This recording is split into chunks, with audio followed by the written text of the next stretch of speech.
राम राम भाइयों। अभी बसों के ऊपर जो कांग्रेस ने दी 1,000 बसें, उसके ऊपर खूब राजनीति हुई। कभी कहा गया कि बसें तो 4-5 दिखाई दे रही हैं बॉर्डर पर, परमिशन मांग रहे हैं 1,000 बसों का, बसें कहाँ पर हैं?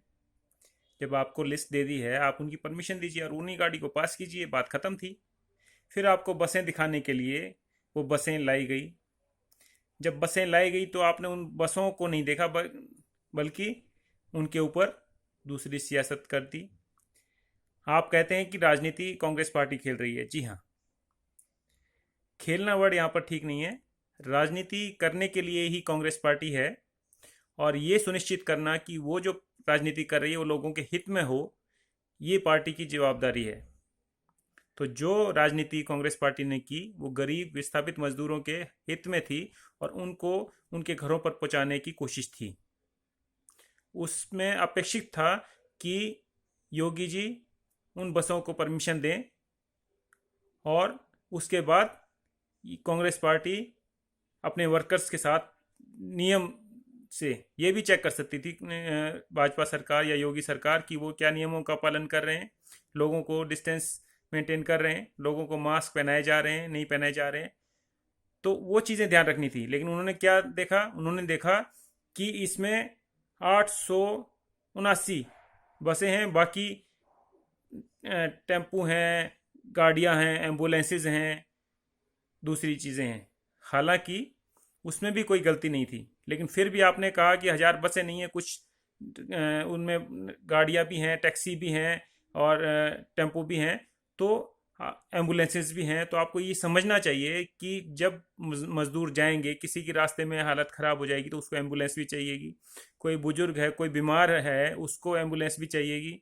उसके बाद जब बसें लास्ट डेस्टिनेशन पर पहुंच जाती हैं तो आगे उनको छोटे रूट पे छोड़ने के लिए टैक्सी भी चाहिएगी या कारें भी चाहिएगी घरों पे पहुंचाने के लिए। तो जब आपको ये समझना चाहिए था कि अगर कांग्रेस पार्टी ने जिम्मेवारी ली है तो वो पूरी उसको अच्छे से करेगी, क्योंकि अगर वो अच्छे से नहीं करेगी तो आप उस पर उंगली उठा सकते हैं। आप योगी सरकार अपने प्रशासन को उसकी कमियां छुपाते हुए नजर आएंगे, लेकिन वो आपको एक मौका था कि आप कांग्रेस के ऊपर उंगली उठाते अगर वो ठीक से काम नहीं करती। तो कितना अच्छा होता कि कांग्रेस को आप काम करने देते, और उसके ऊपर आप उंगली उठाते कि भाई आप ने ये किया वो किया, लेकिन मजदूर तो घर पहुंच जाते, आप अपनी सियासत कर लेते। कोई गाड़ी खराब हो जाती तो भी आपको मौका मिलता कि इनकी गाड़ियां खराब हो गई, फिटनेस सर्टिफिकेट नहीं था। अब मुझे तो शक इस बात का है, दुख इस बात का है कि अगर कांग्रेस पार्टी सभी 1,000 बसों का फिटनेस सर्टिफिकेट आपको दे देती तो आप कहते कि सभी बसों का फिटनेस सर्टिफिकेट क्यों आ गया? भाई पिछले 3 महीने से तो सारी अथॉरिटीज वगैरह बंद हैं, तो कुछ बसों का तो फिटनेस खत्म हुआ होगा। तो ये फिटनेस कहाँ से बनवा के ले आए सारे के सारे? तो आपको ये समझना चाहिए कि जब आप 3 महीने से लॉकडाउन में हैं, कोई बसेस जिनका परमिट, जिनकी फिटनेस ख़त्म हुई हुई है, 1 साल के लिए फिटनेस मिलती है जैसे, तो या जितने भी टाइम के लिए फिटनेस मिलती है, तो किसी की बीच में 3 साल 3 महीने के अंदर, पिछले 3 महीने में अगर किसी की फिटनेस ख़त्म हो गई है तो वो फिटनेस कहाँ से करवाएगा? और गाड़ियों की कंडीशन देखनी थी, और गाड़ी खराब होती तो जब 1,000 बसें जा रही हैं तो उनमें से अगर एक दो खराब होती तो दूसरी गाड़ी बीच में से उनको लेके जाती या टो अवे करती या कोई उनको मेंटेनेंस करती। खराब हो जाती तो आपने कह दिया कि भाई आपके कि अगर वो खराब हो जाती तो कौन जिम्मेदार होता, इसलिए आपने उनको परमिशन नहीं दी, बाकी भी खराब हो जाती तो। और आपके जो आप टेंडर छोड़ते हो वो सारा कंक्रीट की, जब भी उखड़ बसें चलती हैं थोड़ी सी और तभी रोड उखड़ने शुरू हो जाते हैं, पुल गिर जाते हैं, तो क्या आपने टेंडर देना छोड़ दिया? आपको तो कोई टेंडर देना ही नहीं चाहिए। जब आप कहीं पे कोई गलती करते हो या आप अपने अंडर में कोई काम नहीं करवा देते तो आपको सरकार से इस्तीफा दे देना चाहिए। आप तो एक छोटी सी बात के ऊपर, आपको, मुझे ये नहीं समझ में आया कि कैसे बहाना लगा इस बात का कि हमें बस नहीं जाने देनी है।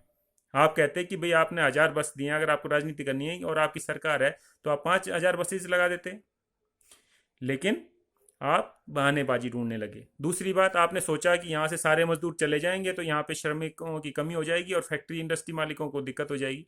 अरे इंडस्ट्री मालिक अपने आप कुछ जो बच जाएंगे उनको ज़्यादा तनख्वाह दे देंगे, ये लोग वापस आ जाएंगे।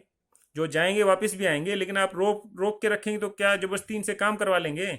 फैक्ट्री मजदूर अगर किसी इन्हीं मजदूरों को जबरदस्ती रख भी लेंगे, रोक के भी रखेंगे, मान लो भूखे प्यासे रखेंगे, तो ये क्या काम कर देंगे?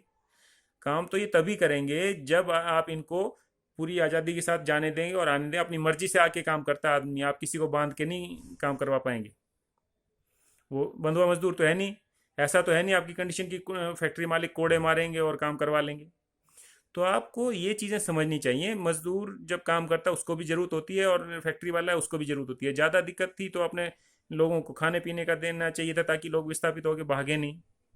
जब उनकी हालत यहाँ पर ख़राब हुई तभी तो वो लोग भागे, उनको खाने पीने की सहायता नहीं मिली। जो यहाँ दिल्ली हरियाणा या इन स्टेट्स में जो लोग फैक्ट्रियों के अंडर थे उनको कहा गया कि आपको फैक्ट्री वाले तनख्वाह देंगे, सिर्फ रेडी वालों को ही कुछ पैसे मदद करेगी सरकार। और फैक्ट्री वालों ने मदद नहीं की तो जाएंगे ही। जब उनको रहने की और सुविधाएं नहीं मिलेंगी, रहने की खाने की, और उनको दिक्कत होगी, तो वो आप ये समझिए कि इतना कठिन रास्ता जो पैदल चल के जाना उन्हें ठीक लगा, बजाय आपकी सहूलियतों के बीच में रहना।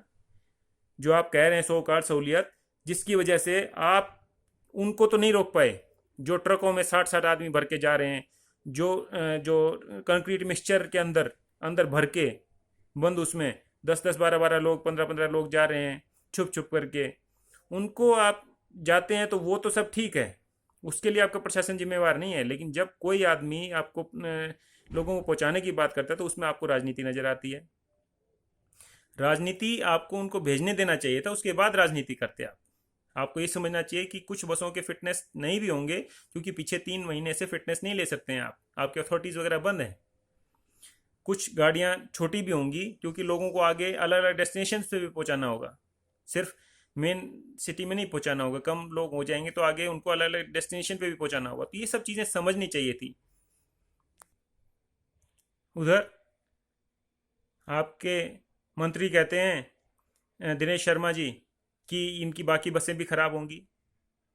अरे आपके इतना सब कुछ गलत हो रहा है यूपी के अंदर, तो क्या आपने काम करना छोड़ दिया?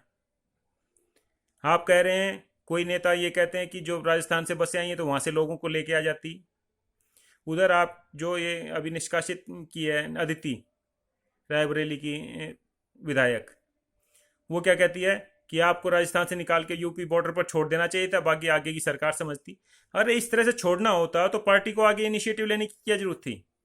बॉर्डर पे छोड़ देंगे, उसके बाद वो वहाँ पे बिलखते रहेंगे, ना खाने को देगी, ना इधर की सरकार खाने को देगी, ना उधर की जान खाने को देगी, वहाँ पे मर जाएंगे तो कौन जिम्मेवार होगा? जब कोई भी पार्टी, खासकर कांग्रेस जैसी बड़ी पार्टी जब काम करेगी तो इस तरह का काम नहीं करेगी कि आप कहेंगे कि उनको वहाँ से कम राजस्थान से निकाल के यूपी बॉर्डर पर ही छोड़ देते, मध्य प्रदेश से निकाल के यूपी बॉर्डर पर ही छोड़ देते। ऐसे ऐसे लोग जो हैं बातें कर रहे हैं, या मतलब जब आप परमिशन दे नहीं रहे हैं, जाने आने की परमिशन दे नहीं रहे हैं, जहाँ पे आपकी सरकार है उनको लेने को तैयार नहीं है, तो उस कंडीशन में क्या किया जाए? सरकारी, अगर आपकी सरकार के खिलाफ लोगों को लाकर आपके यहाँ पे छोड़ देंगे तो आप कहेंगे कि ये यहाँ पे बीमारी ले आए हैं और हमने इनको रोका हुआ था। तो हर तरह से राजनीति कर रहे हैं आप लोग। और अब विपक्ष ने कम से कम बढ़िया काम किया है कि बेशक उन्होंने बसें वापस कर दी, लेकिन आपकी आंखें खोल दी कि आपको ट्रेन चलाने की और बसें चलाने की ज़रूरत है, क्योंकि लोग बड़े दिक्कत करके जा रहे हैं। मुझे पता है कि आप खूब पैसा लेंगे अभी, क्योंकि आप एक बिजनेसमैन सरकार हैं, और बिजनेसमैन सरकार ऐसी ही होती है कि उसे किसी भी गरीब की संवेदना से कोई मतलब नहीं होता। बिजनेसमैन का एग्जांपल मैं आपको देता हूँ। आप कह रहे हैं कि आपने मास्क जो है, आप 2 लाख मास्क और 2 लाख पीपी किट इंडिया में बनने लगी हैं हर रोज। तो ये मान के चलिए वो इसलिए बनने लगी हैं क्योंकि डिमांड बहुत ज़्यादा आ गई और ज़रूरत बढ़ने पर बहुत मुनाफे का सौदा हो गया। जिस ट्रिपल लेयर मास्क का रेट आपने गवर्नमेंट ने 10 रुपये तय किया है, वो 30-30 रुपये में बिका है। जो आप कह रहे हैं कि N95 मास्क 300-300 रुपये में बिके हैं, तो आप जानते हो ये मौकाप्रस्त लोगों का देश है, आप उनके मुखिया हो, तो अगर कहीं पे फ़ायदा होगा तो लोग बनाएंगे। इसमें आपकी क्या अचीवमेंट है? आप इसको अपनी अचीवमेंट मानते हैं कि आप जो है 2 लाख पीपी किट और 2 लाख N95 मास्क जो है आप इंडिया में बनने लगे हैं, तो ये भारत की आत्मनिर्भरता की तरफ देश है, जबकि पहले एक भी नहीं बनती थी। आप यही अगर आप सोचते हैं कि सब कुछ खुला छोड़ रखा है, जो लूटने वाले लोग हैं वो लूट रहे हैं, तो आपकी कार्य व्यवस्था क्या है? आपकी जवाबदेही क्या है? आप प्लानिंग क्या कर रहे हैं? अभी मीडिया में कहा जा रहा है कि अभी लॉकडाउन में ढील दी है और कोरोना पेशेंट की संख्या बढ़ गई है। ऐसा भी नहीं है। जो अभी तक रिपोर्ट आ रही हैं वो टेस्ट जो है कम से कम 5-7 दिन पहले लिए हुए हैं। अभी जो बड़ी है वो 5-7-10 दिन पहले लिए हुए हैं टेस्ट, और उनकी रिपोर्ट्स अब आ रही हैं। कोरोना पेशेंट्स की संख्या बढ़ गई है तो ये तो मान के चलिए। और अभी तो आपने खोला भी नहीं है लॉकडाउन। अभी एरोप्लेन के लिए बात की है 25 तारीख से, ट्रेन के लिए बात की है, और आप जो है 1 लाख से अभी थे 2 दिन पहले 1 लाख थे, अब 1,20,000 हो गए हैं कोरोना पेशेंट इंडिया में। तो ये सब आपने देख लिया कि आपकी जो भी जितनी थाली और ताली सब कुछ फेल हो गई है, और अब आप कुछ नहीं कर सकते। पहले आपने अपने पास से छोड़ के, पहले तो आप सारा श्रेय खुद ले जाना चाहते थे मोदी जी। अब इन्होंने कहा कि नहीं, मुख्यमंत्री को दे दिया जाए। और यहाँ तक कि आपका गलत भी था, जो रेड जोन और आंकलन जो था गलत था, और इसलिए राहुल जी ने कहा भी कि आप जो है ये आंकलन का काम लोकल अथॉरिटीज़ को, एमएलएज को, सीएम्स को, इनको दीजिए। वो अपने एरिया में अपने ढंग से इसको करेंगे क्योंकि वो वहाँ के लिए जवाबदेह हैं। तो आपने जिम्मेवारी, पहले होता है ना जैसे झोला छाप डॉक्टर होता है, पहले वो खुद करे रहता है कि मैं कर दूंगा ठीक, मैं कर दूंगा। जब उसके हाथ से निकल जाती है तो फिर वो सिविल सर्जन के पास भेजता है पेशेंट को।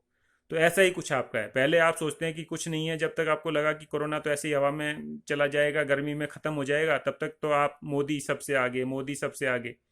अभी दिखा रहे हैं कि भारत में जो दूसरे देशों के मुकाबले में कम है, लेकिन ये नहीं बता रहे आप कि अभी धीरे धीरे बढ़ रहा है, और आने वाले टाइम में ये सारे वर्ल्ड को पीछे छोड़ जाएगा इंडिया। तो आप सिर्फ बातें कर रहे हैं, जैसे सिचुएशन बदल रही है उसके हिसाब से उसी तरह की बातें फेंक दे रहे हैं। इधर जो है मंत्रालय से बातें आती हैं कि भाई अब अभी हमारे यहाँ पे आंकड़े कम हैं, आंकड़े बढ़ जाएंगे। रोकथाम क्या है? कर क्या रहे हैं आप? कर क्या रहे हैं? लोगों को लेके और उनको क्वारंटाइन कर रहे हैं बस, उसके बाद वो अपने आप ठीक हो रहे हैं।